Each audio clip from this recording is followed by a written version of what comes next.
ये हैं सीएम अशोक गहलोत, जो मुख्यमंत्री के साथ साथ राजस्थान के वित्त मंत्री भी हैं।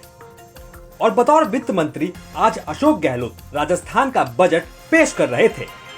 लेकिन इसी दौरान सीएम गहलोत से जो गलती हुई या यूं कहें कि ब्लंडर हो गया, वो अब उनकी जबरदस्त फजीहत करा रहा है। पहले ये तस्वीरें देखिए। इस पर लगभग 75 करोड़ रुपए का प्रावधान रखा गया है। कोरोना काल में सभी वर्गों के परिवार आर्थिक रूप से प्रभावित हुए हैं। अब मैं अल्प आयु वर्ग के साथ साथ समस्त 1,18,00,000 घरों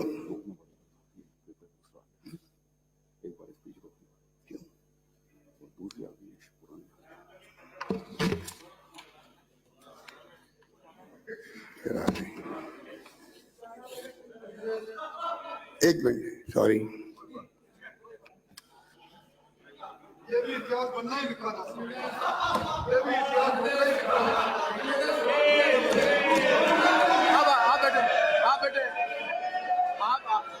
देखा आपने राजस्थान विधानसभा में ये क्या हुआ। साल है 2023 और सीएम साहब ने बजट पढ़ दिया 2022 का। जी हाँ, सही सुन रहे हैं आप। सीएम अशोक गहलोत ने सदन में पिछले साल का ही बजट पेश कर दिया। 8 मिनट तक सीएम साहब पुराना बजट पढ़ते रहे। ये इतिहास, मुझे लगता है कि इतिहास में पहली बार ऐसी चीज हुई है। हम लोग भी मुख्यमंत्री रह चुके हैं और जब मैं मुख्यमंत्री थी तो मैं इस बजट को 2-2, 3-3 बार पढ़ के उसको चेक करके अपने हाथ में लेती थी। जो मुख्यमंत्री अपने इतने बड़े डॉक्यूमेंट को बिना चेक किए हाउस में आके पुराने बजट को पढ़ सकता है, आप समझ सकते हो कि उसके हाथ में राज कितना सुरक्षित है। लेकिन ऐसा हुआ कैसे? अगर सरकार का पक्ष माने तो सीएम अशोक गहलोत के पास गलती से पिछले साल की बजट की कॉपी आ गई थी और गलती से उन्होंने वही कॉपी पढ़ डाली। और इसके बाद तो सदन में बीजेपी ने मानो भूचाल ला दिया कि बजट की अपनी एक सेंसिटिव होती है। बजट का समय निश्चित रूप से राज्यपाल के द्वारा निश्चित तारीख होती है, समय होता है, और उसके आधार पर जो कुछ भी उन्होंने पढ़ा है वो बजट नहीं है। रिकॉर्ड पर आया है, रिकॉर्ड डिलीट नहीं होगा। एक दूसरा, मुख्यमंत्री इस बात के लिए माफी मांगे। वास्तव में मैंने गलत पढ़ दिया, मेरे हाथ में गलत कागज आ गए। मैं सोचता हूं आज दिन तक केवल और केवल अटैची में भाषण के अलावा एक कागज भी दूसरा नहीं होता है, तो दूसरा कागज इसके साथ था कैसे जो आपने पढ़ दिया। तो उधर स्पीकर साहब भी कमाल हैं। सीएम अशोक गहलोत ने पिछले साल का बजट पढ़ डाला और सीपी जोशी है कि बीजेपी को ही नसीहत दे रहे हैं। घोर अपमान हुआ है। बजट की सेंसिटिव जितनी खत्म हुई है।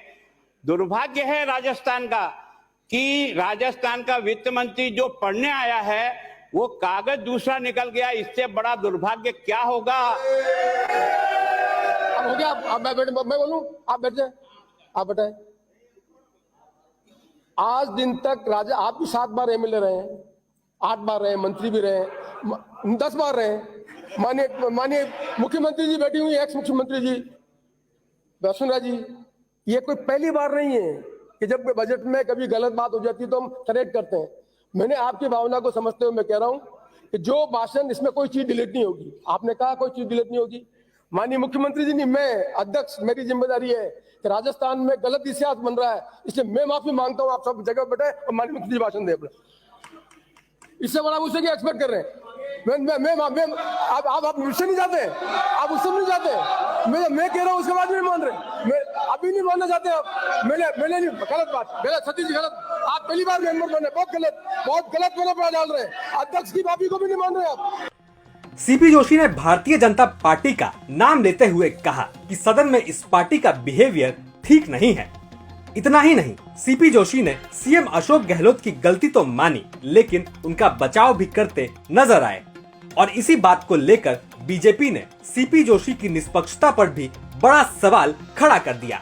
अब इस बजट वाले ब्लंडर पर आपकी क्या राय है, ये जरूर बताएं। ब्यूरो रिपोर्ट, राजस्थान तक।